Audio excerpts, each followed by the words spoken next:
So what is a user story? So sometimes it turns out that a happy path user story with some security requirements tacked on doesn't quite capture the importance of a security requirement. And so abuser stories are a tool that you can use as part of your pivotal tracker, your GitHub issues, wherever you're doing your Kanban board, wherever you're doing your story tracking. And they should be written from the point of view of an attacker and describe a behavior the system shall not allow.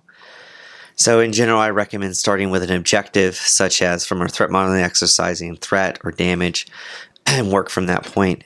And then these should be written with the idea that attackers will misuse your application and reject the idea that users wouldn't misuse the application at all. So here's a couple of example abuser stories. And it's taken actually from an article on my blog that I published in 2015, 10 years ago.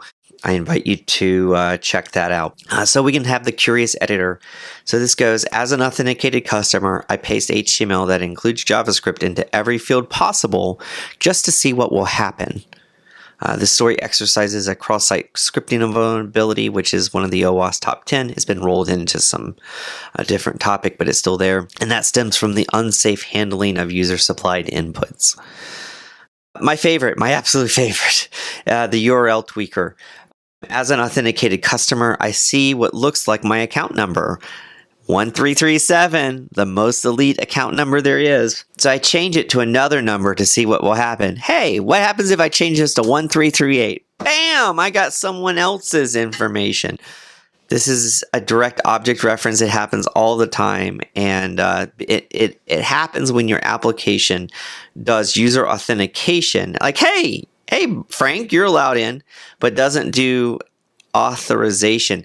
Wait a second, Frank, you're not supposed to access this other account. That's not yours.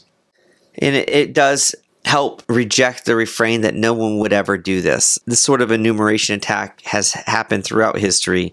And sometimes when it's discovered, companies send their lawyers instead of telling their developers to fix it. So it's a real thing.